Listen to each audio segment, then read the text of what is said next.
garçom, traz aquela cerveja bem gelada, aquele amendoim, que hoje a gente vai filosofar. Filosofia de Boteco. Olá, sejam muito bem-vindos ao podcast FIBO, Filosofia de Boteco. Como vocês devem imaginar, eu, Zé Barreto, estou aqui representando o nosso âncora Lucas Tomazelli, que não pôde comparecer no episódio de hoje. Mas, conforme eu falei aqui já nos bastidores, essa mesa está muito bem representada, a gente tem bastante gente aqui. Porém, não é um tema muito animador de se falar, né, não, Zico? Cara, eu só queria fazer um adendo. É muito chato quando não tá o Lucas ou quando não tá você, porque aí eu não posso interromper, entendeu? Entendi. Porque, tipo, se o Lucas chama você e eu te interrompo, né? Ou se você chama o Lucas, mas aí quando não tem, só tá a gente assim, não dá pra se interromper. Mas eu acho que esse tema é importante, né? Até pra gente conversar um pouco sobre aquelas coisas que ficaram no passado que a gente não resolveu, né? Até aquele dinheiro que eu te emprestei, sabe, Zé? Que você tá me devendo, se é que essa é um bom gancho, né? Pra gente poder puxar pra discussão de hoje. Mas eu acho que antes de a gente ir pros convidados, não sei se você quiser puxar a nossa palavra e a gente já emenda, porque quem lê o tema já sabe quem que é. Exato, que é, mas né? às vezes, só pra ressaltar aqui, às vezes a pessoa tá lendo o título desse episódio e deve estar pensando, se é um fã assíduo do FIBO, tá falando, mas eles já falaram disso. Pois bem, o nosso episódio 52 de junho de 2020 teve uma palavra parecida que se chamava revisionismo histórico. E aí o que aconteceu? Como o nosso... para não falar outras coisas, nosso Brasil não deixa a gente viver e avançar, a gente tá aqui 1 ano e 1 mês depois falando isso de novo, né? E bom, esse episódio está sendo gravado dia 24 de agosto, mas ele tá saindo aí numa data que, em tese, é importante pro nosso Brasil, que é a independência e tudo mais, mas a gente vai falar isso mais com calma. Mas antes disso, a gente vai para a palavra do episódio, que eu vou ler aqui a definição do dicionário, que é reparação.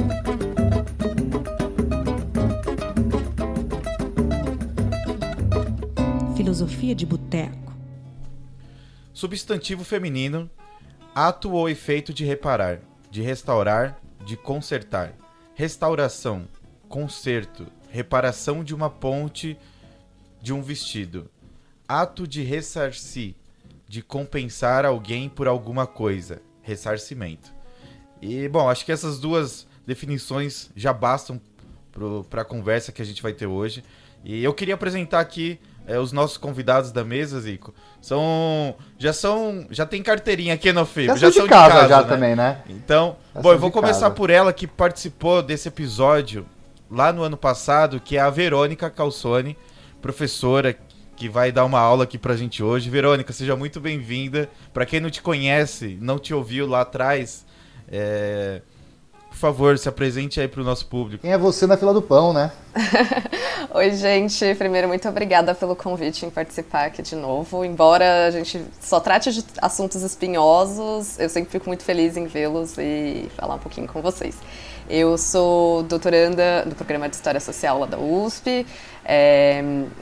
Trabalho, com História desde 2008, que foi quando eu entrei na graduação, fiz mestrado lá na Unifesp. E estou aqui como o dicionário histórico, talvez. Bom, obrigado. Seja muito bem-vinda de volta aqui com a gente. E a gente está com ele aqui também, o Guilherme de Lucas. Ele participou recentemente aqui do FIBO. Gui, eu espero que nossas avanças contra a Juliette tenham ficado para trás. Quem quiser saber vai ter que ouvir o episódio que ele participou. Mas para quem não te conhece ainda, se apresente para os nossos queridos ouvintes. Quem é você? Quem é esse Pokémon? Oi, gente, boa noite, Zé, Zico, Verônica. Bom, eu sou o Guilherme, eu tava congelado desde o episódio 88, que é a alienação, que nem aquele meme da Gretchen que fica atrás da cortina esperando pra entrar no palco. E aí o Zé e o Zico me descongelaram para poder participar aí com vocês sobre reparação e tudo, então é um prazer. Bom, eu sou, eu fui professor durante muito tempo, eu acho que uma vez professor, sempre professor, então acho que me considero professor.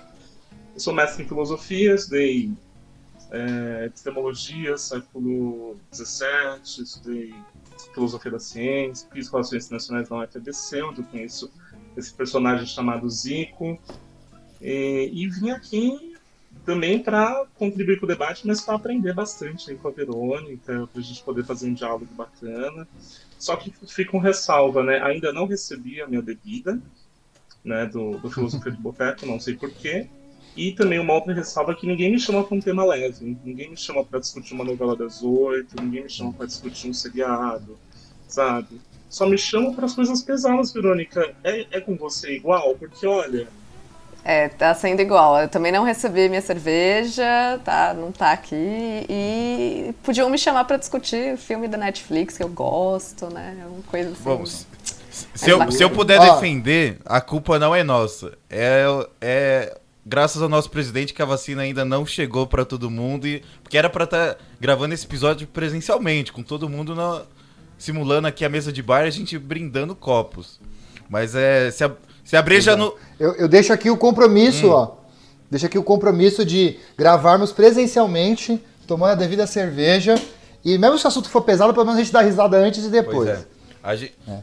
A cerveja mas só... Convido, já deixo aqui vocês já são de casa também, então vocês vão voltar com certeza. A cerveja só não chegou aí pra vocês porque é em protesto à privatização dos Correios, entendeu? Mas Bom, eu queria começar primeiro pela Verônica, só pra gente, ir por partes, né? Pra quem não entende, e isso me inclui, o que difere os termos do revisionismo histórico, que a gente falou lá atrás no episódio 52, pra esse que é uma reparação histórica. São coisas diferentes? É a mesma coisa? Então... me explica, porque eu também quero entender. Eu sou leigo aí com vocabulários também, por favor. Vamos lá, então. Bom, embora as palavras possam até parecer um pouquinho, são coisas que têm significados muito diferentes. Então, quando a gente falou de revisionismo, a ideia ali no episódio foi de apresentar para vocês um pouco essa perspectiva de uma revisão de uma narrativa histórica. Por si mesma...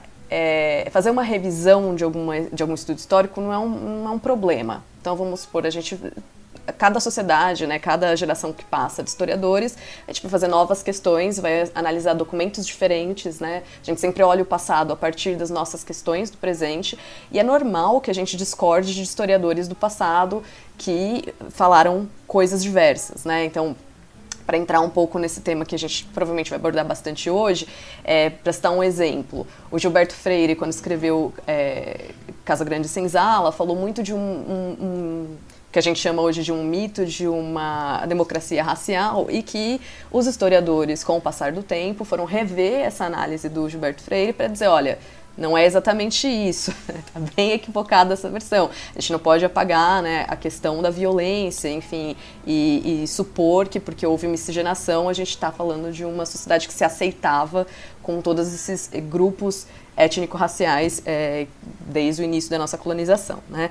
Então, a revisão por si não é um problema. O problema é quando grupos negacionistas e que vão ter justamente uma intenção política ali em causar apagamentos, vão olhar para o passado e tentar justamente dizer que certos episódios não aconteceram ou que não foram bem assim. Como essa galera louca e desonesta que diz que o Holocausto não existiu, ou diz que a ditadura não foi tão grave assim, né? Coisas nesse sentido. Agora, a reparação histórica, ela tem alguma relação com isso, porque também pressupõe uma reavaliação do passado, né? Mas com um objetivo muito diferente.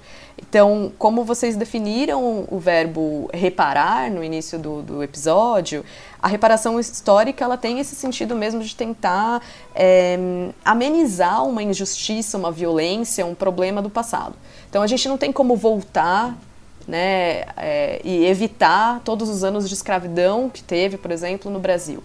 Mas a gente tem como identificar os danos físicos, econômicos, políticos, sociais, simbólicos, culturais, religiosos, enfim, de diversas ordens educacionais, e avaliar as possibilidades de consertar isso no presente, porque esses danos, né, esses problemas, eles tem consequências para o que a gente vive hoje, né? Então a gente repararia essa situação porque existem consequências muito nocivas que a gente ainda vive nos dias de hoje.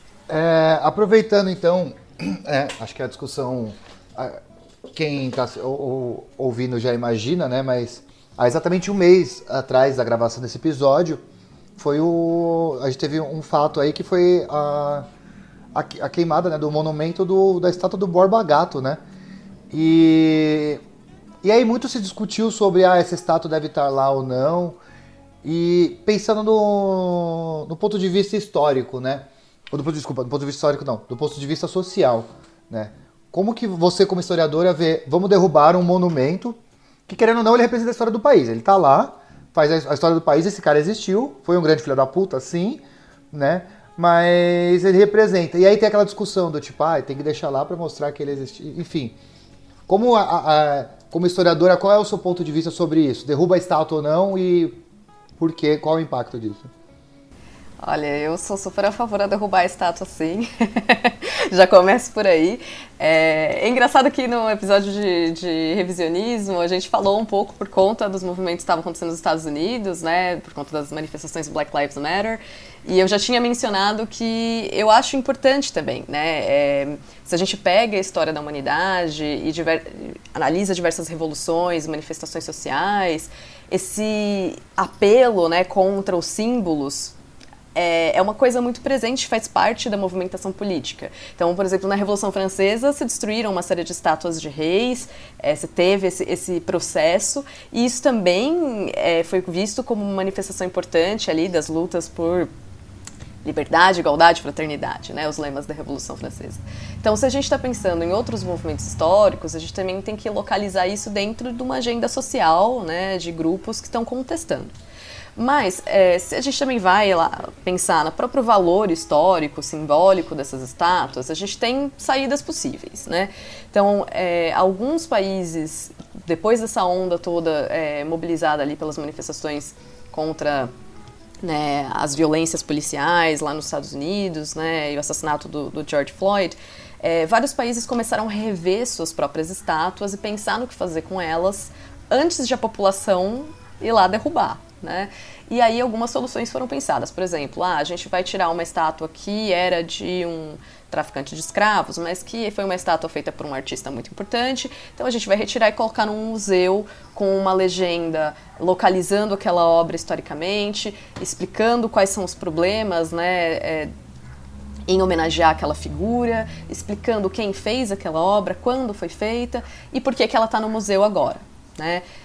Isso é uma atitude super positiva porque ela preza justamente pela educação da população e por identificar o que são esses símbolos que constituem as nossas histórias, né? Então, se há um valor histórico e artístico na estátua, eu acho que ela pode ser preservada, né? Então, se ela foi feita por alguém importante, ela foi feita num momento importante, algumas dessas estátuas são do próprio período, né? Por exemplo, em que aconteceu algum problema de violência, mas eu também acho, ao mesmo tempo, que há aí a necessidade de uma avaliação mesmo da contribuição daquela obra pelos órgãos oficiais, como o IPHAN, CONDEFAT, todos esses órgãos que prezam pelo patrimônio, em sentido de realmente ver qual que é o sentido de guardar aquilo, porque guardar tudo não é possível. Essa é uma questão que historiadores, arquivistas, bibliotecários sempre discutem, porque não há espaço para guardar tudo, né? Então, uma perda também é necessária e o importante é a gente entender essas manifestações, né? E localizar isso no próprio espaço da cidade como um espaço social, em que as pessoas interferem nesse espaço, vivem esse espaço, e se elas rejeitam um símbolo, isso também é histórico, né? Então, não é um apagamento, ninguém vai apagar a figura do Borba Gato quando destrói aquela estátua horrorosa, que por sinal é um ataque a qualquer elemento estético, que aquilo é muito feio. Então, não vai apagar essa figura monstruosa que existiu na nossa história, só não vai ficar com uma estátua dele lá para todo mundo ver todo dia que passa. Sim. É só isso, né? E não sei, precisa colocar uma coisa no lugar ou não? Não sei, mas essa é uma discussão que a sociedade deveria ter como um todo. Boa. E, Gui, eu queria aproveitar a resposta da V, né, e jogar a bola para você e aí perguntar, politicamente, você como internacionalista aí, conhecedores de todas as causas de todos os países do universo, politicamente, a gente manter uma estátua, né, de um traficante de escravo e de todas as merdas que ele cometeu em vida aí, que mensagem que a gente passa, né, para a população? Porque assim, não tenho estatísticas, mas de acordo com uma estatística da Ataku aqui, acho que 90% das pessoas nem sabem quem foi Borba Gato, né? Então a galera fica, tá aí, derrubando a estátua, bando de vândalo e tal, né? E quando a prefeitura decide aí, não, vamos reparar a estátua e manter a estátua e tudo mais, como você enxerga isso? Que recado que a gente está dando para a população? Bom, eu acho que a estátua tinha que ser destruída porque ela é feia mesmo, padrão estético. Eu concordo plenamente. Aí a discussão se encerra. Mas eu concordo com tudo que a Verônica disse, eu acho que ela apontou bem a questão, e não é um assunto isolado, né? Se a gente está incluso nessa nova onda, de olhar para a história de um ponto de vista diferente, um ponto de vista contemporâneo, com pessoas que agora podem não só participar da história, mas escrever a história, né, pesquisar a história, você vê que em várias partes do mundo isso já é um reflexo da própria população. Por exemplo, o Padrão dos Monumentos, que é um monumento muito importante lá em Portugal, ele já vem sendo questionado pela própria pela própria população ali de Lisboa, como o símbolo do colonialismo português. E a gente sabe o que é o colonialismo português porque ele foi um império que arrasou quase uma boa parte da população africana para a América num esquema industrial e que lucrou em cima disso. Então aquilo simboliza não só o período colonial, as navegações portuguesas, aquilo simboliza sofrimento, aquilo simboliza dor, aquilo simboliza as pessoas escravizadas. Então a gente não está isolado nesse debate. Um outro ponto que é interessante como a Verônica disse, o que fazer então, né? Será que a gente coloca uma dinamite? Será que a gente coloca no museu? Né? Eu acho que há semelhanças entre essa questão e a questão do Monteiro Lobato, porque até pouco tempo atrás, o Monteiro Lobato ele era um símbolo, né, da infância, da fantasia, de como que a construção dos personagens e tudo mais. Só que se você olhar a fundo, nos detalhes do que era o Sítio do Papo Amarelo, você vai ver que ele tem, nas falas dos personagens, uma carga muito forte de um racismo. E depois você vai olhar historicamente, vai ver que ele escreve cartas defendendo pautas extremamente racistas e tudo. O que a gente vai fazer? A gente vai fazer uma grande fogueira e vai queimar esses livros também? Não, a gente pode colocar uma nota de rodapé, a gente pode contextualizar, porque ele fala, olha, quando ele fala aqui da dona de Anastácia, que ele se refere jocosamente aos lábios, né, da forma dela, aqui ele está falando de sua época, ele está falando de um contexto racista. Hoje isso tem que ser visto de uma outra forma, tem que ser visto de uma análise crítica. A gente poderia fazer isso com o Borba Gato, a gente poderia fazer isso com o Movimento das Bandeiras, que dá no Ibirapuera, né? A questão como bem disse a Verônica, a gente vai guardar tudo? Não. A gente tem que ver o que vale a pena guardar. Eu acho que uma estátua de uma pessoa que perseguiu e matou indígenas, né?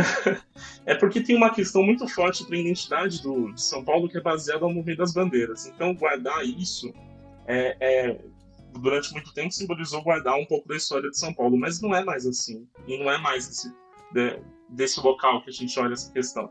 Então, por mim, a gente poderia tirar uma bela foto daquela estátua e guardar junto com um texto relacionando isso e explicando por que aquilo não está mais ali, né? Por que aquilo não é legal ter uma homenagem a uma pessoa histórica como aquela e tudo, né? Eu não sei se eu respondi a sua questão, mas vamos que vamos. Sim, acho que você trouxe. Mas e aí eu quero pensar, e aí eu vou jogar no ar aí. Antes que você fale, Zico, é importante ressaltar que logo depois que queimaram e tal o Borba Gato, o Paulo Galo lá assumiu a responsabilidade, foi preso, a mulher dele também foi presa, que nem tava lá. E logo depois o nosso excelentíssimo prefeito Ricardo Nunes, que muita gente nem sabe ainda quem é ele, anunciou que um empresário ia pagar com bolso para restaurar a estátua, entendeu? Então é assim, voltando lá, até um pouco do episódio que o Gui participou, né?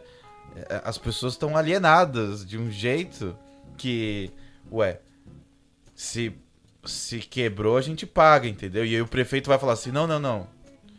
Vamos restaurar isso aqui pra deixar do jeito que tá, porque isso faz parte da história do estado, ou da prefeitura, da cidade, que seja.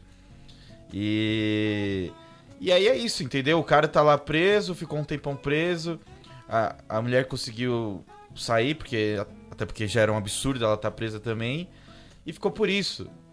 E, bom, esse ato é que, assim, acho que as estátuas que começaram a cair, que começaram a noticiar, foi tudo ano passado, um pouco antes lá, que a gente até conversou um pouco isso lá no episódio com a Verônica. E aí o Borba Gato só foi agora, um ano depois. E ainda a gente tá na mesma história e vamos penalizar essas pessoas que queimaram e tal, e nada tá sendo feito. Se tem uma notícia boa que eu posso trazer disso, é que tem algum... Eu não sei quem é, mas eu acho que é uma vereadora que entrou com um projeto de lei, acho que vocês podem estar até mais a par disso, mas foi aprovado, e eu não sei o quanto é isso importante, vocês poderiam também, eu queria pegar um pouco da opinião de vocês, que foi aprovado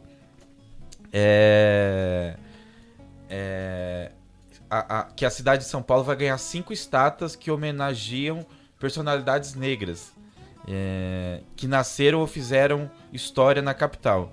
E aí, só para dar o nome a essas estátuas, a primeira é o músico Geraldo Filme, aí vai ter o atleta olímpico Ademar Ferreira da Silva, a sambista Deolinda Madre, o cantor Itamar Assunção e a nossa escritora Carolina Maria de Jesus, que é maravilhosa. No episódio de Fome, a nossa convidada, a professora Adriana Salai, até indicou o livro dela, que ela é uma monstra, tipo, é um livro pesadíssimo de ler.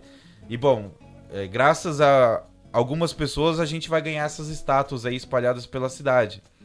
E é isso, mas, por outro lado, o Borba Gato também vai ser restaurado, né? Então fica nessa, né? E aí? Será que a gente tá fazendo realmente uma reparação? Ou a gente tá só ali... Ah, não, deixa aqui, vamos dar o mínimo de representatividade, mas vamos deixar a nossa história intacta, não vamos tocar nela. Bom, eu acho que... Eu não sei, acho que a Verônica deve saber melhor do que eu, mas existem alguns monumentos espalhados pela cidade de São Paulo que são vinculados a outros tipos de personalidades da esquerda, personalidades da educação. E tem monumentos que foram vandalizados e nunca foram arrumados. Tem monumentos que foram destruídos em um dia após a inauguração e nunca foram reparados. Nunca. Então, porque eu acho que já nem é uma alienação desse tal empresário, eu acho que é um interesse mesmo em preservar uma certa narrativa de que a narrativa da qual ele se beneficia, né, de cujos personagens e o que esses personagens simbolizam garantem que ele possa permanecer à frente desse discurso, apresentar as suas ideias à frente desse discurso. Então eu não sei se vale a pena, sei lá, manter o Borba Gato e colocar 5 outras estátuas, porque a gente sabe o que vai acontecer e a gente sabe o peso que a opinião pública, o peso que a mídia vai dar caso essas outras estátuas sejam vandalizadas ou o que for que seja que aconteça, né? Porque existe, eu não sei o que acontece, pelo menos no povo paulistano, que é um amor imenso a vidraças e um amor imenso a estátuas de gosto duvidoso, que as pessoas ficam melindradas, elas choram, elas se debatem. Mas na verdade eu sei, porque a mídia dá muito foco nisso, fala que é importante, diz e trata que é um absurdo, mas se esquece de outras estátuas que estão por aí, deixadas de lado e que não foram reparadas, e de outros personagens que também não têm esse mesmo carinho, né? Eu acho perfeito o que o Guilherme falou, porque não é uma atitude conservadora desses empresários ou do governo quando eles falam, a gente vai pagar para arrumar isso, tadinho lá da estátua do Borba Gato. Porque se fosse esse ímpeto, A gente via a mesma coisa acontecendo com a Cinemateca, a mesma coisa acontecendo com o Museu de História Nacional, com vários outros museus que vivem pegando fogo no Brasil. É muito fácil o museu pegar fogo e ninguém chora, né? E ali a gente tem uma perda substancial realmente da nossa história, de coisas que não voltam, né? Quando queimou a Cinemateca por um descaso do governo federal, isso precisa ser dito porque isso é criminoso, isso sim é incêndio criminoso, sequer a gente sabe o que se perdeu, porque tinha coisa ali que não estava nem catalogada. Então, o tamanho da destruição da nossa história é muito maior pelo descaso sistemático do que botou fogo numa estátua em uma manifestação, sabe? Então, o que se quer preservar? E aí, é legal a gente pensar na construção de estátuas em homenagem a figuras negras, eu acho que sim, mas isso precisa estar aliado com uma educação crítica, porque não adianta a gente colocar lá uma estátua de Carolina Maria de Jesus, que, por favor, leiam, é imprescindível, se ela não está no currículo básico de educação. Eu não li na escola, e minha sobrinha provavelmente não vai ler, e tantas gerações não vão, né? Então, para se conhecer essa figura e para se de fato reparar alguma coisa, as políticas são muito mais profundas do que se criar uma estátua que vai ficar aonde? Vai ficar num grande lugar mesmo de circulação? Ou vai ficar num canto perdido da cidade? Né? Todas essas coisas precisam ser pensadas para que elas tenham um impacto verdadeiro na vida da gente, né? É importante. O que ficou muito engraçado que você falou da Cinemateca, e bem na hora que eu vi essa notícia do fogo pegando, foi isso. Se eu não me engano, acho que foi na mesma semana que reinaugurou o Museu da Língua Portuguesa, que tinha pegado fogo há não sei quantos anos atrás. E aí a gente reinaugurou o museu para o outro pegar fogo. Parece que não pode ser tudo funcionar, né? A gente precisa destruir um para inaugurar outro. Vai lá, Zico. Você vê que o incêndio da Cinemateca, ele é o Bastardos Inglórios ao contrário. Né? No final do Bastardos Inglórios, ela tá... Ai, vou dar um spoiler, gente, ó, 4 minutos. Mas assim, pegou... É que nem a Verônica disse, é uma coisa muito triste. Eu acho que algumas coisas foram salvas, olha como as pessoas falam muito mal de funcionário público, mas veja só, algumas coisas até foram salvas porque alguém estava subindo no YouTube alguns vídeos e alguma coisa, assim, porque, olha, senão a gente perdeu, sei lá, São Paulo S.A., perdeu os originais, perdeu coisas do começo da TV, coisas do começo do cinema. É muito triste, né? Mas, e aí eu vou até usar o exemplo da Cinemateca para fazer minha pergunta. Qual que é a diferença, para vocês então, onde fica a diferença do o Google começou a falar comigo aleatoriamente, gente, que bizarro. Onde fica a diferença então do vandalismo e do protesto? Porque vamos supor que eu, por algum motivo, vou lá e eu sou contra o Museu da Língua Portuguesa. E eu decido tacar fogo no Museu da Língua Portuguesa. E aí, pensando vocês como pensadores, né, da história, da ciência, da filosofia, como que vocês enxergam? Então, se eu taco fogo no Museu da Língua Portuguesa ou em qualquer coisa... eu estou protestando... eu lembrei do Datena perguntando pro público... Nossa, você me comparou com o Datena. Não, ele pergunta se o público é a favor de protesto com baderna, e ele põe pra votação, e aí o público fala sim. Ele fala, não, o pessoal não tá entendendo a pergunta, muda a pergunta. Aí ele muda a pergunta e o pessoal, sim, baderna. Eu queria que o Lucas estivesse aqui para ouvir você citando o Datena, inclusive. Foi o chefe preferido do Lucas. Lucas, você vai ouvir esse episódio, um abraço pra você, saudades, tá? Desculpa, tá? Não queria citar o Datena aqui. Mas e aí, pra vocês, então onde fica a diferença então do protesto pra baderna, né? Como o próprio Datena citou aí. Acho que às vezes a diferença fica muito em como se noticia mesmo, porque a gente sempre nota isso quando a grande imprensa está noticiando protestos no exterior e quando é aqui no Brasil, né? Quando são franceses protestando contra sei lá, alguma medida lá do Macron, aí protestantes, né, queimam carro, etc. Agora, quando é aqui, são vândalos que né? Derrubaram o Itaú, quebraram a janela do Itaú. Quebraram as vidraças do Itaú, e isso vai ser uma tristeza imensa para toda uma nação. Então, por um lado, tem uma questão aí muito retórica mesmo de quem noticia, mas eu acho que isso também tem a ver com a organização dos movimentos políticos, né? A gente, quando tem um protesto organizado e existe um tipo de afronta nesse sentido, a gente tem que considerar que existe ali uma manifestação legítima dentro da nossa Constituição, né? É diferente de eu, isolada, eu, Verônica, ir lá sozinha e botar fogo no museu, né? Existem coisas ali muito díspares, né? Fora o próprio aspecto da performance, né? Quando se botou fogo no Borba Gato, ali tem um aspecto simbólico no próprio ato, aquilo é um ato. E aquilo não destruiu a estátua, né? A estátua está lá. Causou algum dano, enfim, mas ali é muito mais a performance e o simbolismo disso do que, de fato, destruir uma coisa, né? Então eu acho que existem aqui alguns elementos também para se pensar. Você estava falando do como a mídia noticia os protestos na França, o que é uma segunda-feira normal, né? Você sai para trabalhar na França, queima 2 carros, porque faz parte da identidade do francês, né? Revolução Francesa e tal. Ninguém vai virar e falar assim que é baderna, né? E a nossa mídia, como ela recebe essas notícias dessas grandes agências internacionais, ela já chega pautada com essa coisa da revolução. Nossa, olha que bonito, o povo tomou as ruas, né? Só que quando chega perto dela e quando desafia a hegemonia do discurso dela, ela fala, olha, baderneiros. E a gente não pode deixar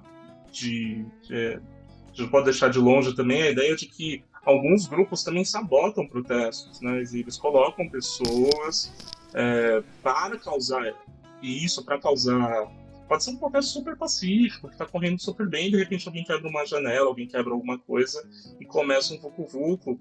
E aí a gente não pode perder de vista isso. É claro que existem, como a Verônica também pontuou, existe a questão da performance, a questão da história, a questão de como que aquilo vai ser feito, qual que é o objetivo, qual que é o alvo, né? Mas também a gente tem que deixar ali na vista que tem esses boicotes, né?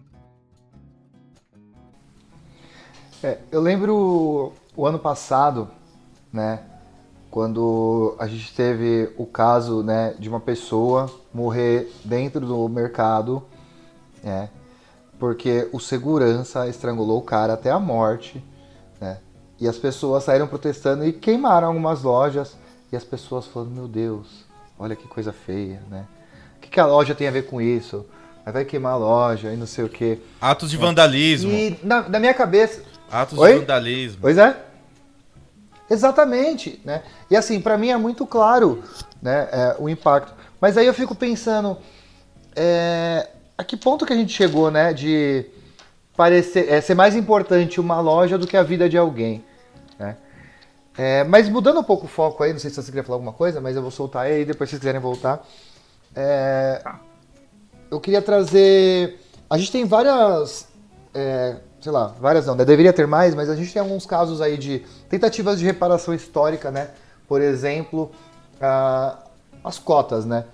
Então, a gente tem aí a política de cotas, né, que foi adotada pelas universidades públicas e tudo mais, e eu queria entender o quanto que isso é um processo de reparação histórica e quanto isso, na verdade, é só um processo para o governo falar que está fazendo alguma coisa, na verdade. Porque assim, eu vejo, quando a gente fala, beleza, a gente vai deixar 50% das vagas na UFBC, por exemplo. 50% das vagas é para cotista. E aí você divide entre alunos de escola pública, né, negros, quilombolas, enfim. Mas o quanto isso é só um marketing para o governo falar que está fazendo alguma coisa e o quanto isso realmente vai funcionar, né? Não sei se a gente tem comparações com outros lugares, outros países, ou fatos no passado que em algum momento houve políticas desse tipo que funcionaram, né? Como que vocês enxergam esse tipo de política, no Brasil pelo menos, né? Bom, a educação é um elemento fundamental na reparação histórica, né? Quando a gente comentou lá no início, né, como a gente pode definir a reparação, eu mencionei que a gente precisa identificar o problema e propor ali soluções. O que acontece, então, em geral, vai ser que ao se reconhecer que existem problemas causados por uma injustiça, uma violência histórica, a gente vai propor, então, leis, organização de comissões oficiais que vão pensar em soluções, a gente vai propor ações afirmativas, uma série de coisas. E aí as cotas entram dentro dessas leis de ações afirmativas que vão ter um impacto muito grande. Eu acho que as cotas são algumas das medidas mais importantes que foram adotadas no Brasil para a reparação de alguns problemas de desigualdade social e étnico-racial. Porque, de fato, a gente vê que houve uma mudança. Assim, eu até trouxe uns dados, eles não estão muito atualizados, mas se a gente pega os dados de 2017, existiam 22% de pessoas graduadas, né, que se formaram na faculdade, 22% dessas pessoas brancas. E agora, esse número para os negros é 9,3%. Em 2017, isso já com políticas de reparação. Antes das políticas, a gente tinha só uma população muito pequena, né, que acessava a universidade, então 10% das pessoas brancas tinham ali faculdade, mas apenas 2% das pessoas negras tinham feito graduação. Então, vejam o salto, que ainda que não seja o que a gente gostaria de ver, dos anos 2000 para 2017, houve um salto de 2% para 9,3%. As pessoas estão acessando a universidade. Quando elas acessam a universidade, elas estão tendo também maiores oportunidades de emprego, estão se qualificando, e provavelmente os filhos dessas pessoas vão ter melhores oportunidades do que elas mesmas tiveram. Então, aí existe uma medida mesmo. Quando eu abro vagas especiais para que uma população desprivilegiada acesse a universidade, eu estou garantindo uma equiparação. Né? Então tem gente que vai falar, mas isso que é um privilégio, porque o branco pobre não consegue nada. Gente, sai dessa noia, sabe? Sai dessa noia. Há uma diferença enorme de acesso ao ensino quando a gente compara populações que são minorias sociais, né? Não minorias em termos absolutos, mas minorias sociais. Quantos indígenas estudaram com vocês nas universidades? E aqui eu estou falando de gente que foi para diversas universidades, né, públicas, particulares. Ninguém. Então, se eu não coloco uma medida para incluir essas pessoas não vão acessar o debate público, elas não vão acessar lugares de poder, e eu vou manter uma hegemonia branca, cisgênero, hétero, masculina. Então eu preciso sempre ter elementos que possibilitem que as pessoas acessem para ter pluralidade. Então eu acho que é uma medida excelente. Antes do Gui precisa de mais do que ela, responder, né? Eu só queria deixar ilustrado tudo que a Verônica falou, do que precisa ser feito, que recentemente passou em todas as redes sociais e muita gente comentou, de uma foto, que eu acho que vocês sabem do que eu tô falando, dos Faria Limers. Só que eu descobri que não, eu fui atrás pra entender, que não é de São Paulo, aquela foto é de Porto Alegre, é do escritório da XP de Porto Alegre. E, bom, se você não viu, procura, é só jogar Homens Brancos XP no Google que você vai achar. Que é uma foto num terraço de um prédio, que, sei lá, deve ter umas 100 pessoas do escritório é um escritório que é associado à XP Investimentos. E, bom, só tem branco. Tem umas 5 minas que eu contei. E é isso, entendeu? Agora, se o Zico perguntou e tem pessoal que é contra isso, é foda, né? E, bom, entraram com uma ação, acho que tem um grupo aí de ativistas negros e feministas que pediram 10 milhões, entraram com essa ação judicial pra reverter a situação aí, porque tá foda, né? Nossa, eu até tinha esquecido essa foto. Quando você começou a falar, eu pensei que você ia falar da foto da coxa do Lula. Essa foto tá mais... A foto desse semana, você falou... Você virou pra gente, fez uma cara, como vocês estão ouvindo, né? Fez uma cara tão sensual, e ele virou e falou, você sabe de que foto eu estou falando? É a foto do Lula, não, é a foto da XP. Essa daí, lamentável. Mas o que eu ia falar era justamente isso. Além de tudo que a Verônica falou, de você garantir que essas pessoas ascendam socialmente, e que os filhos delas, e que uma outra geração tenha novas oportunidades e tal, é a questão da representatividade, né? quando eu era criança, não tinha personalidades na mídia que fossem negras ou pardas, que fossem, ou que fugissem de um padrão que era o padrão estabelecido pela mídia, né? Jogadores de futebol, pessoas da música, não. Então é importante que você tenha médicos, que você tenha advogados, que você tenha engenheiros, que você tenha filósofos, cientistas, até para a criança olhar e falar, beleza, eu posso, há exemplos e eu quero ser, então isso é muito importante. E outra coisa que eu tinha anotado aqui, que eu vi que a Verônica começou e ela já citou ali o Gilberto Freire no caso Grande Senzala, e quando você tem ali esse mito que é um mito da democracia racial, a própria inserção de pessoas pardas e negras, a própria inserção de mulheres, a própria inserção de indígenas na universidade, consequentemente na história, vai fazer com que essas pessoas desse local olhem e falem, acho que não é bem assim. Porque o Gilberto Freire era branco, era membro de uma elite, então ele estava olhando aquilo e falando, nossa, que legal, olha, é tudo pacífico, né? Vivem cotidianamente, as pessoas são formadas das 3 raças e tudo tá maravilhoso. Bom, não estava, né? E ainda não está hoje. E durante muito tempo ainda não vai estar. Então é importante, eu acho que o Zico tinha falado, será que é efetivo ou será que é só para o governo mostrar que está fazendo alguma coisa? Eu acho que é efetivo sim. A gente nunca sabe se o governo, qual que é o objetivo, né, de uma política de governo, mas se esse for o objetivo, eu acho que deu bons frutos, né? Os índices apresentados mostram isso, você vê que pessoas que entraram por cotas, elas são equiparadas às pessoas da classe média ou melhores, né? Isso em vários índices, tanto como publicação, como participação, efetividade, notas. Então você vê que não é algo que é dado como um privilégio ou que foi oferecido como... Não, é algo que foi pensado justamente para garantir o acesso a essas pessoas para que elas possam ter oportunidade, garantir a oportunidade de outras gerações e garantir essa representatividade. Eu entrei por cotas na Universidade Federal do ABC, tenho muito orgulho disso, e eu tenho absoluta certeza que meus pais, que são tão inteligentes ou mais inteligentes do que eu, não tiveram essa mesma oportunidade nos anos 80, não tiveram essa mesma oportunidade nos anos 70. Por que não teve? Bom, não tinha vaga na universidade, não tinha um sistema que garantisse que essas pessoas ascendessem, né? Então... E aí, pensando nisso, então, como que a gente, agora saindo da esfera pública, aqui como meros civis, né, cada um no seu nicho, como que a gente pode ajudar no processo de reparação, então, né?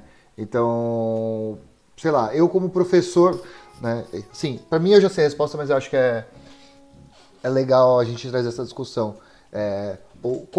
Como que a gente pode reparar alguma coisa? Obviamente, a gente não é salvador do mundo, né? Ninguém aqui vai conseguir mudar tudo sozinho, mas quais são os pequenos gestos que a gente pode fazer, né, no nosso dia a dia?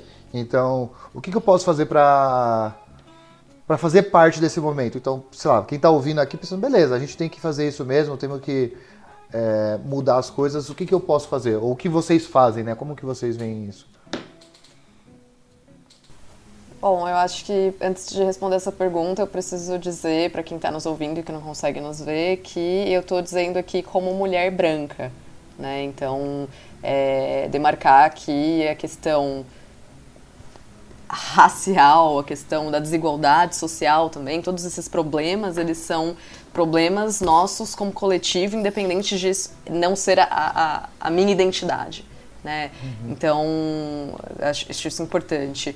Eu gosto muito que o Silvio Luiz de Almeida, ele vai dizer que quando ele define o racismo como uma questão estrutural, que isso não tira a responsabilidade do indivíduo, mas vai mostrar que é por conta disso que o combate e a responsabilidade, né, com relação ao racismo tem que ser ainda mais forte, porque é uma questão que perpassa as instituições e os comportamentos individuais e precisa realmente de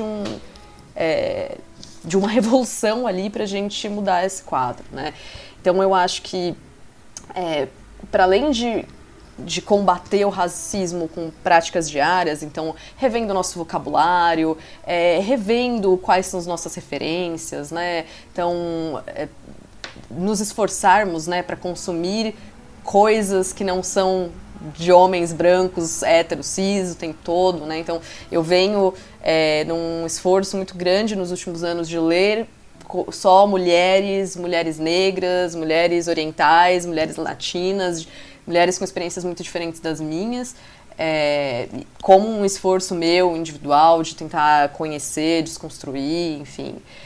Ouvir, eu acho que ouvir é a principal coisa que a gente precisa fazer, mesmo que seja desconfortável, e aqui retoma essa coisa de eu como mulher branca. É desconfortável você ouvir coisas que vão apontar, olha, você está sendo racista quando você fala isso, a origem dessa palavra que você usou agora é racista?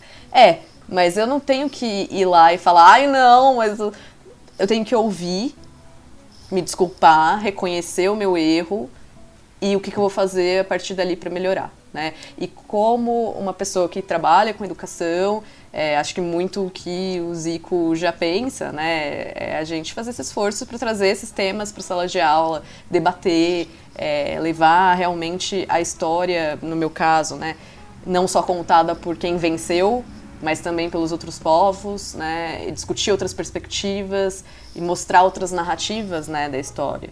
E cobrar do setor das políticas públicas, porque a gente sozinho não faz nada, então precisa de fato cobrar que essas coisas sejam feitas. Se a gente não se movimenta, se a gente não vai lá nos protestos, mesmo que eles não sejam os nossos, ou se a gente não vai lá votar quando tem chamada pública na Câmara, quando a gente se exime de falar alguma coisa, a gente está sendo conivente. Então, acho que essa é uma coisa que nós podemos fazer, de fato. Gui, você quer falar alguma coisa? Não tenho nem o que dizer. É isso mesmo, é participar, você pode participar, corrigindo não, mas não toque para as pessoas no seu trabalho, na sua volta. É que a gente sabe que a resposta para grande parte dos problemas no Brasil é educação e desigualdade, né? Então, e por sua vez, desigualdade também tem a ver com educação, e educação também tem a ver com desigualdade. Mas se a gente conseguir, pelo menos no nosso entorno, no nosso ciclo, pontuar algumas falas, algumas atitudes, revisar os nossos próprios pensamentos, porque ninguém nasce sabendo, e basicamente tudo que a gente conhece na primeira infância e adolescência é garantida pelo discurso padrão. Então, até pouco tempo atrás você não escutava nomes de personalidades negras da história nos livros. O próprio Machado de Assis, nos livros de história, tinha uma bochecha tão rosa. Sabe, você olhava e falava, nossa, por que ele tem uma bochecha rosa? Até pouco tempo atrás era isso que nós sabíamos. Então, eu acho que é ficar atento, ficar vigilante e cobrar as autoridades e investir em educação, né? O chato é que, assim, demora, não é tão legal. O Saramago tem o texto do ensaio sobre a lucidez, que um dia a cidade inteira acorda e fala, quer saber, vamos tomar conta da gente, nós aqui, não precisa... Mas não vai acontecer assim, então é muito trabalho. Quem sabe os nossos filhos, nossos netos têm uma sociedade mais igualitária. Mas não é pra gente perder a esperança não, é pra gente batalhar e votar melhor também. Pelo amor de gente? Deus, né? Não só para presidente, mas para os representantes do nosso município. Até pra síndico. Exatamente. Isso é verdade. Tem que Até votar pra melhor em síndico. todas as esferas. Eu conheço gente que nem na reunião de condomínio Bom. vai, então... É porque, aí eu vou abrir um parêntesão e uma nota de rodapé grande. As pessoas passaram tanto tempo assistindo e vendo a política sendo demonizada, que elas esqueceram que política é tudo. Quando você sai de casa e dá bom dia pro vizinho, é política. Tudo é política, né? Tudo é sobre sexo político. Não, tudo é política. Então você não pode deixar de lado e porque a gente já caiu em tanto discurso de eu não sou político, eu sou um gestor, que assim, olha... Se a gente continuar nesse discurso, não vai sobrar nada. Não vai sobrar nada pra gente. Você sabe, Gui, que tem um amigo nosso, eu não vou citar nomes porque ele faz parte desse podcast, e ele é tiktoker, né? E ele fica alimentando o grupo que ele participa, porque tem um grupinho lá no WhatsApp, jogando as coisas, a galera fica falando mais... Querido amigo tiktoker Barreto, vou chamar ele de Barreto pra não falar o nome dele. É o Té. Você fala... É o Té. Você fica falando aqui, a gente tá num grupo aqui de comida e você vem falar de política, você vem falar mal do Ricardo Salles, né? Porque o Ricardo Salles isso e aquilo. Por que você não vai fazer conteúdo sobre comida, sobre gastronomia, sobre alimentação, né? E é muito louco isso, das pessoas não entenderem, né, o quanto tudo é político, né? E aí eu quero aproveitar uma deixa no começo da sua fala, Gui, e te agradecer aqui em rede internacional, Porque eu acho que você foi uma pessoa que me ajudou muito a abrir a cabeça e quando a Verônica fala, né, de ouvir as pessoas, você foi uma pessoa que eu ouvi e aprendi muito com você, né? Eu lembro quando a gente trabalhava junto. Obrigado. Eu fico. Eu vou te passar o Pix, aí você... Mano, me manda, faço questão. Eu acho que tenho que pagar pelos shows, né? Mas eu acho que é isso, ouvir as pessoas, né? Quantas pessoas vocês já ouviram, né? De conversar, a pessoa falar assim, meu, você tá sendo racista, homofóbico, machista, preconceituoso de qualquer forma, né? E às vezes a gente foi criado assim, né? Você cresce ouvindo que fazer piada com mulher é engraçado, que chamar o outro de viadinho é engraçado, você cresce ouvindo que fazer piada com preto é engraçado. Então você continua reproduzindo porque é engraçado. Você ri daquilo, você, todo mundo ri, os adultos riem, você como criança quer dar risada também, participa e adquire aquilo.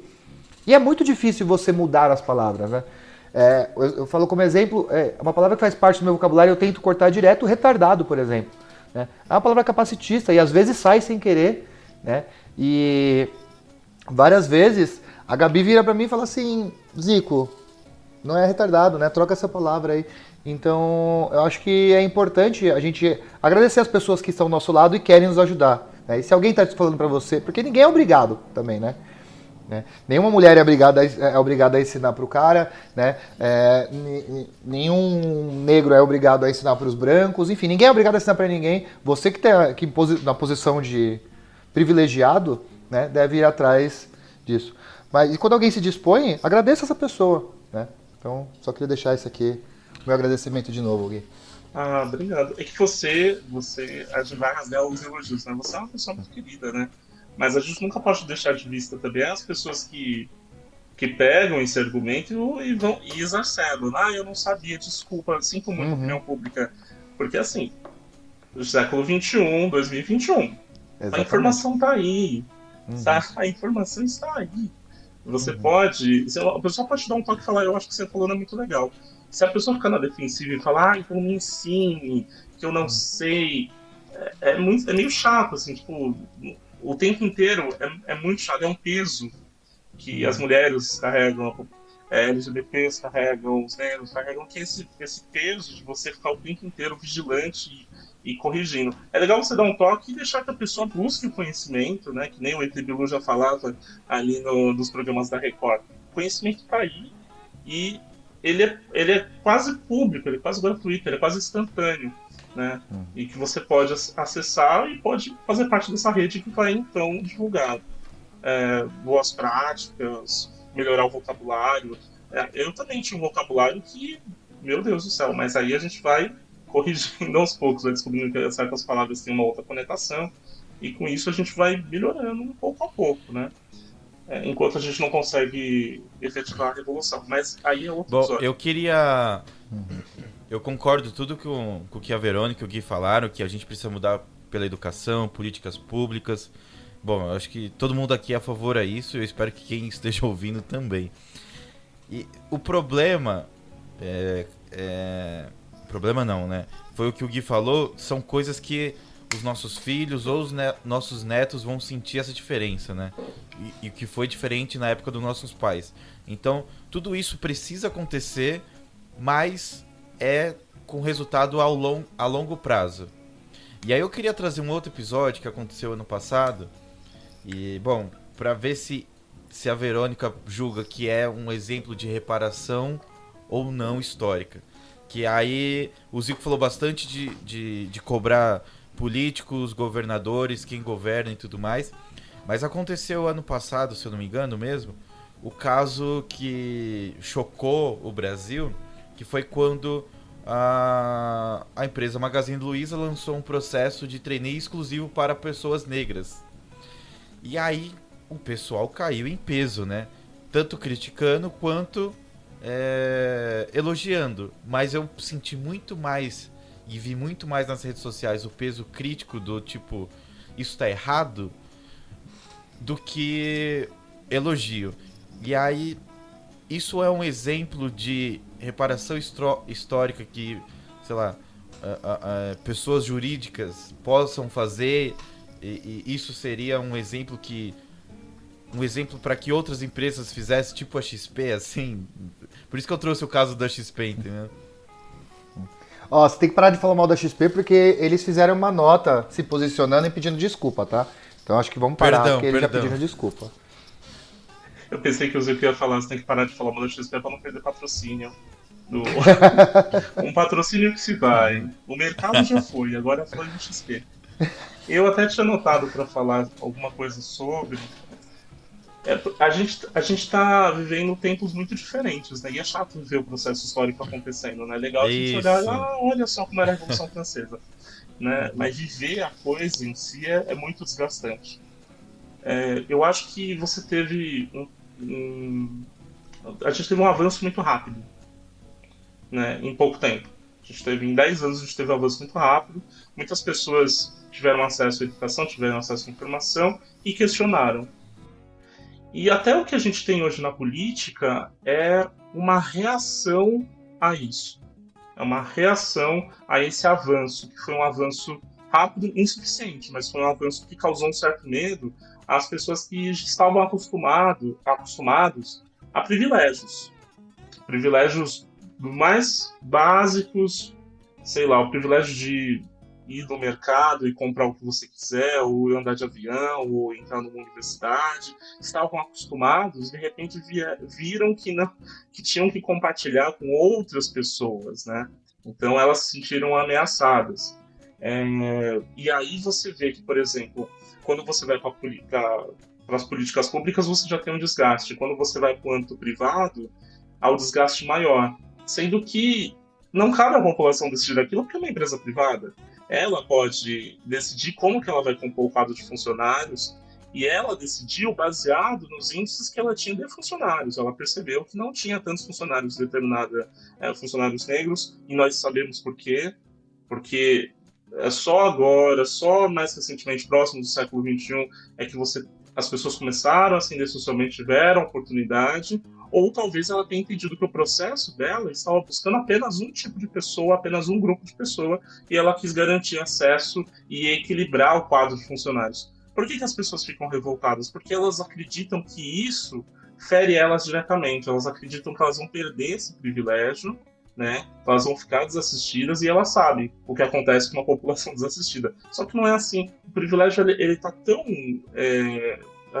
concretizado na estrutura histórica que não é o processo de trainee da Magazine Luiza que vai acabar com isso. Na verdade, a gente está tentando garantir que outras pessoas tenham acesso, que a própria empresa, isso não é porque a empresa é boazinha, é porque ela sabe que existe um grande público de classe C, um grande público que pensa diferente, porque tem uma formação diferente, que vai garantir para ela lucro. Se você continuar colocando os mesmos homens brancos de classe média que estudaram nas mesmas universidades, que fizeram os mesmos cursos, eles vão ter as mesmas ideias e a empresa vai ficar estagnada. Então, tem esses dois lados, né? É claro que agrada quem tem um posicionamento mais progressista, agrada, porque falar, beleza, ó, tá mudando ali o pensamento e tal, mas do lado da empresa é super válido, né? E válido pensando em lucro, já que a gente está numa estrutura capitalista também. Perfeito, eu concordo com tudo que o Guilherme apontou, acho que é exatamente isso. E acho que é importante ressaltar, né, isso, que é uma estrutura de privilégio, né? As pessoas reagem negativamente porque não querem perder seus privilégios, mas elas deveriam entender que ninguém tinha que ter privilégio, né? Se a gente vive numa sociedade supostamente democrática, eu não posso aceitar que se eu vá disputar uma vaga com uma mulher negra, eu tenha mais chances como mulher branca de ser contratada. E que se eu disputar com um homem branco, eu vou ganhar menos do que ele, ou também vou ter menos possibilidades de ser contratada. Ninguém está avaliando aqui nossa formação curricular em determinados momentos, nem nossa capacidade para o trabalho, mas a nossa característica física que se comporta um padrão aceito ou não, né?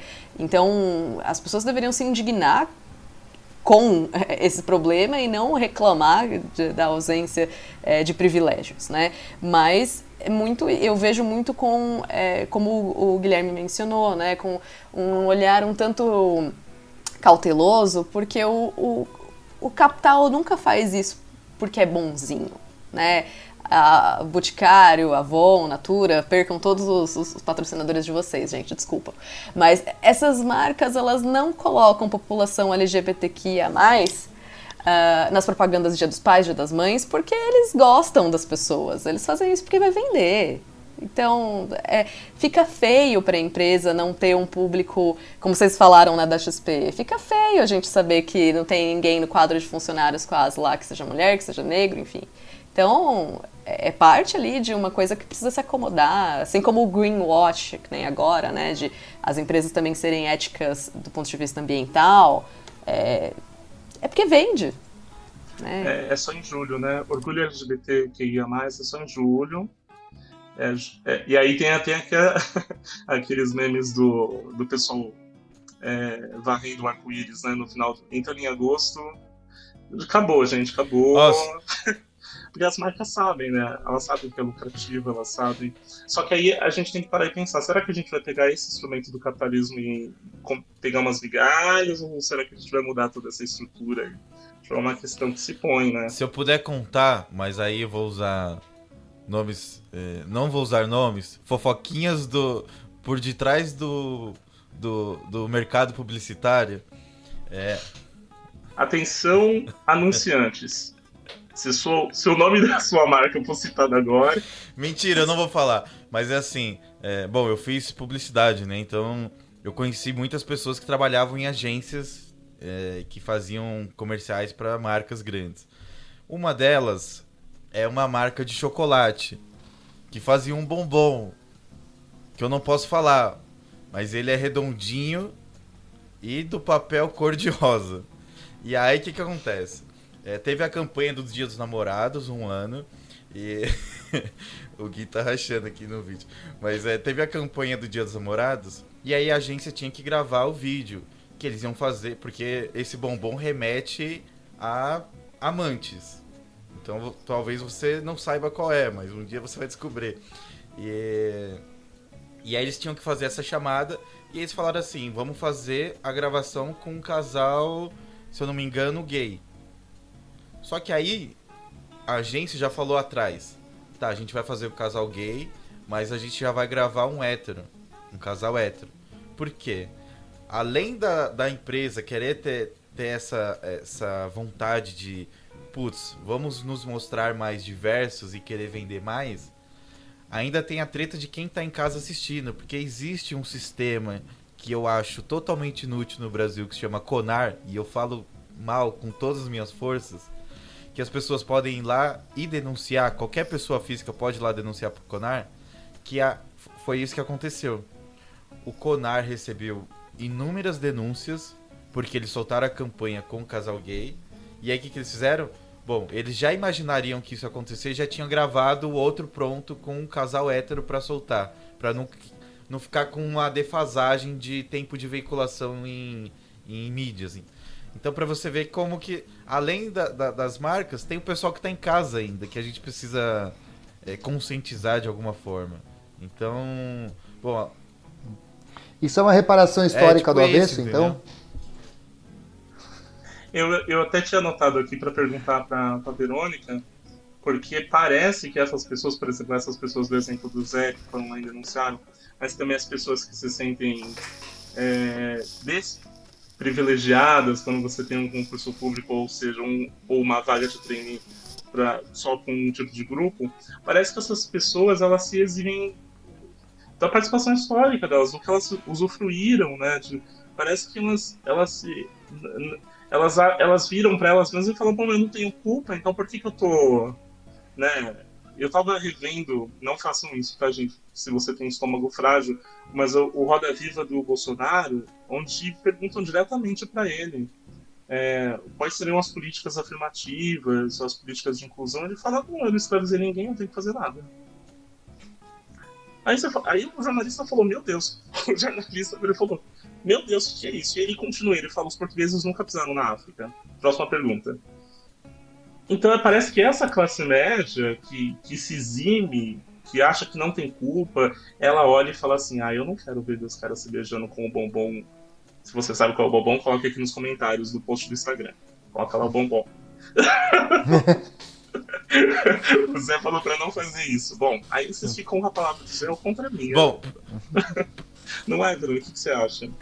Não, é uma coisa muito complicada, né? Porque eu entendo a pessoa que vai dizer não fui eu que escravizei, não fui eu que roubei, não fui eu que matei. Mas você, no presente, está usufruindo de uma consequência dessa ação, né? Por exemplo, tem um caso muito interessante, assistam quem tiver aqui, um episódio do Explicando que tem lá na Netflix, que é sobre petróleo. O que eles vão falar, por exemplo? Que na Nigéria você tem uma exploração muito grande de petróleo e que está gerando uma grande poluição, enfim, é um petróleo que é exportado, e aí os países mais ricos estão agora nessa greenwash, tentando adotar formas energéticas mais verdes, né? E aí cobram dos países mais pobres que entrem nessa onda. Só que esses países mais ricos só conseguiram alternativas energéticas porque eles lucraram séculos e séculos e séculos com o material que saiu justamente desses lugares de exploração colonial, imperialista, né? Então, agora você cobra que a Nigéria resolva quando uma grande parcela da população da própria Nigéria sofre de crise energética e não tem energia elétrica. E aí, muitas casas usam diesel. Vocês imaginem isso, o lugar que exporta petróleo pra caramba, as pessoas usam diesel. E aí eu vou cobrar deles, vocês têm que se adequar, porque vocês estão emitindo muito carbono. Querido, pode ser que você, pessoinha aí do século XXI, que mora na França, nos Estados Unidos, sei lá onde, você não seja responsável pela exploração da Nigéria. Mas o seu país ocupa esse local de potência porque ele lucrou com uma exploração drástica, e que se a gente quer falar em reparação histórica, você também tem que pagar a conta, porque você já lucrou com isso. Você já começou de um ponto de partida muito diferente do nigeriano. Então, tem aquele vídeo muito bacana, eu não me lembro o título, mas se procurarem na internet, vocês vão achar, sobre avaliação de privilégios, que as pessoas são colocadas numa linha de partida, né? E aí você vai dando um passo para frente ou para trás conforme você diz sim ou não para alguma pergunta ligada a isso. Se você olhar aquele vídeo, não tem como você não reconhecer, se você responder essas perguntas internamente, que você está em um ponto diferente de outras pessoas. Então, é preciso ter responsabilidade, embora não seja você o agente, você faz parte dessa comunidade, né? Então, isso é importante. E só para finalizar, você ia falar alguma coisa, Zico? Não, é só um parênteses. Isso, como professor, e aí quem já deu aula vai sentir isso. Isso me lembra quando acontece qualquer coisa na sala, e aí como professor você vira lá e fala assim, gente, vocês têm que parar de... E aí coloca qualquer coisa que alunos fazem, de bagunçar, de qualquer coisa. Aí sempre tem aquele que fala assim, mas eu tava quieto, né? Pra mim é exatamente isso, tipo, cara, é o discurso infantil. Crianças de 6º ano que eu tô lá assim, gente, vocês estão falando muito. Não, eu tô prestando atenção.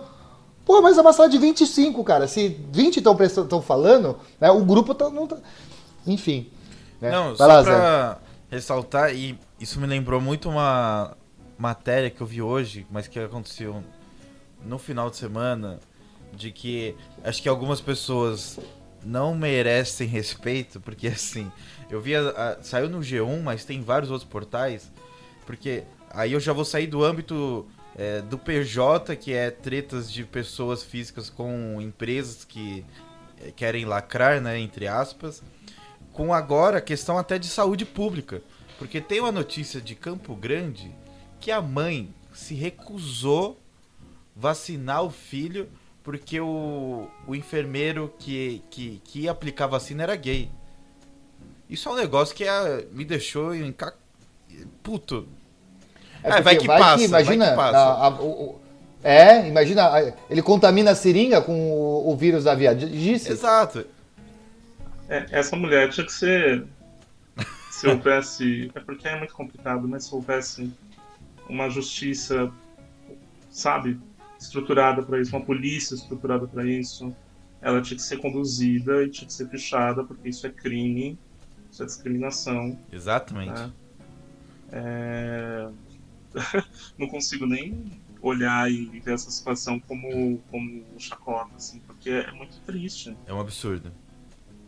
Bom, e eu acho que essa reparação, agora pra gente finalizar aqui, que a gente já tá batendo a hora, eu espero, e eu sempre tento trazer esse ponto de esperança que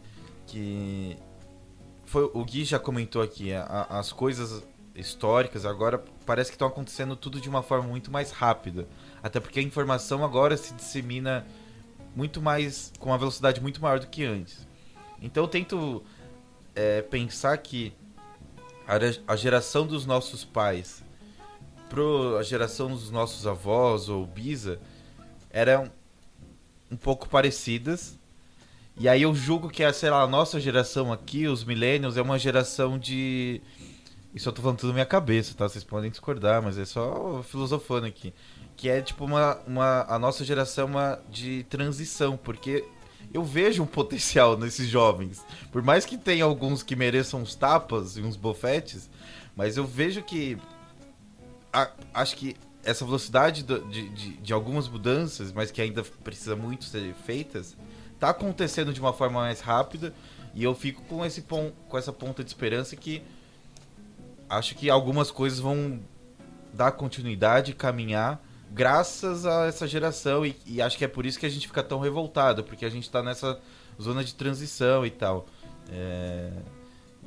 Bom, também não tem pra onde a gente fugir, a gente tem que apostar neles, né? Bom, Zico, eu espero que você eduque bem seus alunos. É isso. A gente tá tentando, né? Eu só queria fazer um parênteses aqui, porque eu acabei de me tocar. A gente falou mal do capitalismo e não citou o Lucas de novo, então eu queria mandar um abraço pra ele, já que ele não tá aqui. E eu sei que ele seria muito feliz a gente ter falado mal do capitalismo. Mas eu acho que é isso. Eu acho que enquanto a gente não usar a educação, né, como forma de transformar, como ferramenta de transformação, e acho que como a Verônica e o Gui falaram das pequenas ações que a gente pode ter no nosso dia a dia, né? Então a Vê falou, né, da questão de votar, enfim, de tudo, né? Já volte alguns minutos aí. Se você acredita que podemos ter um mundo melhor, invista nisso, né? E acho que Bom, escute o outro episódio também de revisionismo que a gente já gravou com a Verônica. Eu sei que, bom, a gente poderia falar muito mal aqui ainda de várias pessoas, inclusive do nosso excelentíssimo presidente, mas vamos ter que deixar para um outro dia. Mas antes de tudo, eu queria agradecer a participação do Gui e da Verônica, e quem quiser começar com as indicações para que pessoas que chegaram até aqui, 1h e 12 minutos depois de podcast, deve estar parando e pensando, tá, eles falaram a parte de abobrinha e tal, mas e aí? Que tipo de conteúdo a mais eu posso consumir para tentar melhorar a minha visão sobre esse tema, ou algum conteúdo que eu possa indicar para alguém que está perdido ainda e precisa sair do zero? Posso falar algumas coisas, então. Bom, eu sugiro muito, já que a gente tem formas de se informar rapidamente pela internet, que eu não sei se eu vou indicar 1000 livros as pessoas vão ler, mas sigam uma pessoa muito incrível, que é a afroantropóloga, que está no Instagram e no Twitter, assim mesmo, afroantropóloga, tudo junto, que é a Isabel Acioli. Ela é antropóloga, ela fala muito sobre branquitude, negritude, e sempre posta conteúdos incríveis, dá cursos sobre isso, e de fato é alguém que eu venho aprendendo muito quando eu vejo essas informações. Acho que é um lugar, assim, procurar pessoas que fazem divulgação científica de forma mais prática pra gente aprender é sempre muito positivo. Então essa é uma pessoa que eu recomendo muito. Agora, se você gosta de ler, leia Mulheres Negras, leia Carolina Maria de Jesus, leia Chimamanda, porque tem muitos exemplos ali de confrontos históricos, de impressões, né, sobre pessoas que mudam de sociedade e que têm a alteridade ali, que você pode pensar em coisas que lembram alguns elementos aqui da nossa sociedade, que ajudam a pensar na reparação histórica. E leia o Frantz Fanon, Pele Negra, Máscaras Brancas. Eu terminei recentemente, foi assim uma coisa... É foda, leiam, realmente. Ai, é foda. Eu não vou conseguir superar a indicação no Transfanon, não, porque é foda mesmo. É muito foda. É uma indicação cabeça. Tem que ser uma indicação cabeçuda ou pode ser Não, fica à farofa? vontade, o espaço é seu. Tá bom, gente. Mari Marca tá no Globoplay. Tá dividido em etapas. É uma dica séria. É uma dica séria. É porque às vezes, a gente falou isso um pouco no 88. Vamos lá escutar eu de novo. No 88 que fala de alienação, né? Às vezes eu tenho que Exato. desligar um pouco a cabeça né? Não dá pra ser só uma coisa cabeçuda. Eu tava assistindo, e aí já fica como dica, gente. A Televisa, ela tava refazendo algumas novelas em formato série. Então são novelas que tem 300 capítulos, ela traz pra 20 capítulos. E é muito doido, mas assim, é tão mal feito que fica bom. O roteiro é tão ruim que fica bom, sabe? Consegue dar a volta. Eu vi Rubi tá no Globoplay. Gente, nada faz sentido. Nada faz sentido. Mas sabe quando você... Eu não sabia que queria aquilo, e eu comecei a assistir como chacota. Eu e meu namorado falaram, vamos ver isso daqui, parece ruim. Aí uma semana depois a gente tava, meu Deus, o que vai acontecer com a Rubi? E a gente tava vidrado nisso. Então, uma indicação é Rubi.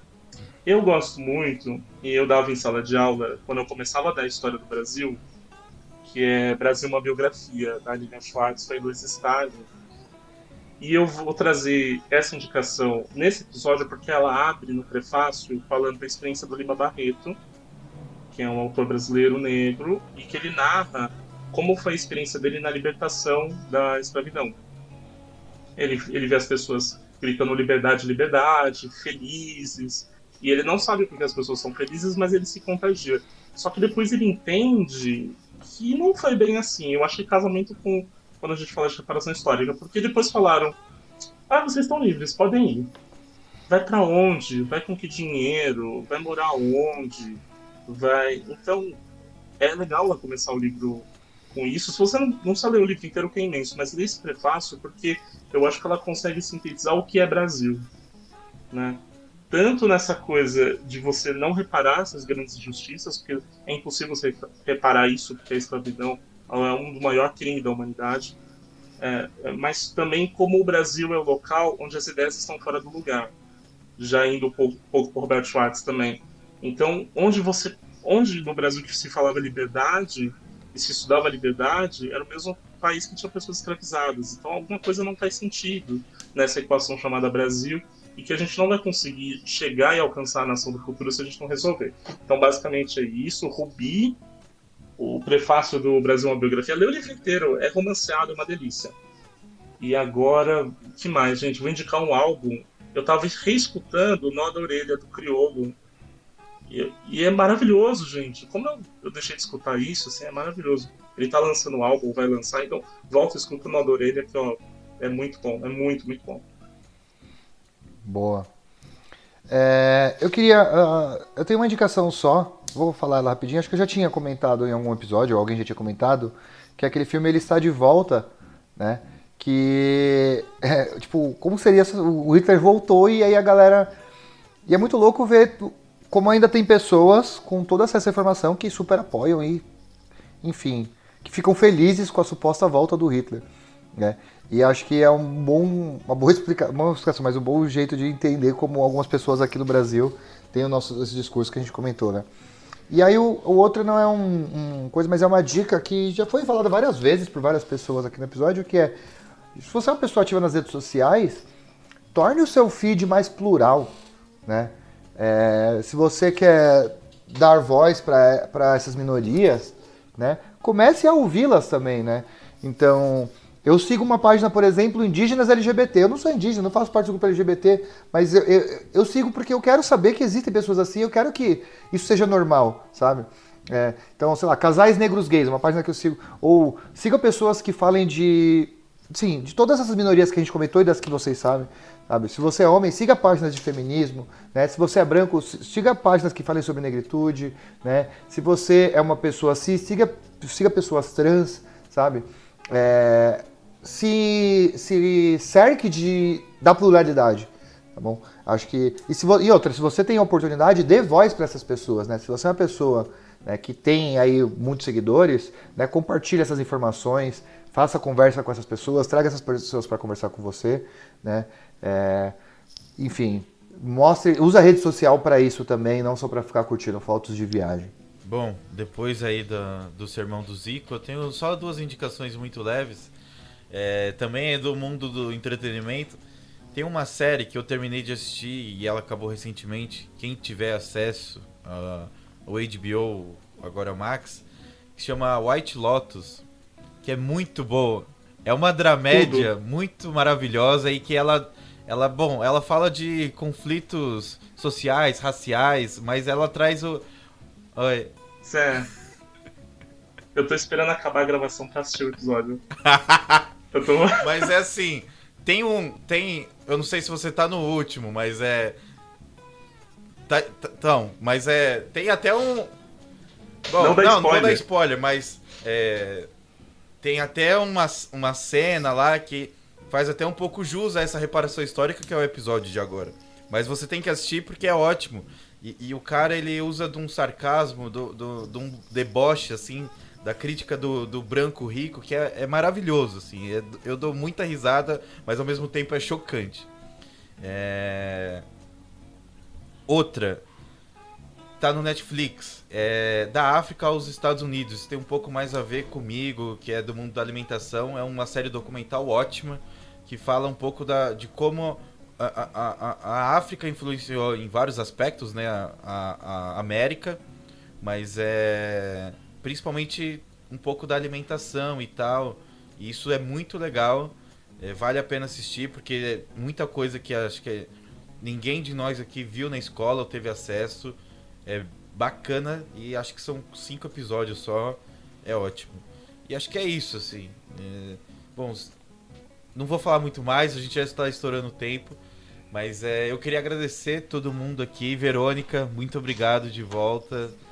Está convidada para quando quiser voltar mais vezes também. E Gui também. Sintam à vontade aí se quiserem deixar recadinhos, redes sociais, o que vocês quiserem, o espaço é de vocês.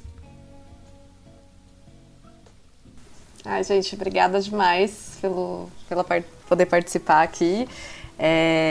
Só agradeço. Espero que a gente possa fazer um episódio sobre revolução, bebendo e falando de coisas, projetos bons. E para quem quiser me seguir, lá no Instagram eu tô como Verônica Calzone e no Twitter como V, só a letra mesmo, V, Calzone. Obrigado. Bom, a Adriana Salai, que veio aqui no episódio de Fome, ela até falou assim: a gente vai marcar um novo episódio para fazer guia de como fazer a revolução, um guia básico da revolução. Então, bom, a gente vai colocar você na lista. Gui, muito obrigado. Ainda bem que a gente hoje não teve nenhuma divergência e é isso. Pessoalmente a gente vai ter mais. E bêbados, né? Com certeza. E a Verônica, segui você. Você já me seguia, Vê. Você me conhece, mulher? Eu acabei de seguir. Eu tava ouvindo e falei, eu preciso seguir essa pessoa maravilhosa. Acabei de seguir. Maravilhoso. É isso aí, gente. Vamos compartilhar essa corrente do amor, me segue lá, Gui de Lucas. E breaking news pra você, Zé, Zico e Verônica. Breaking news aqui na página do UOL. Graciane elogia pernas de Lula e desafia Bolsonaro. Abre aspas. Achei incrível. É essa política que eu quero. Você quer ficar pop sexy.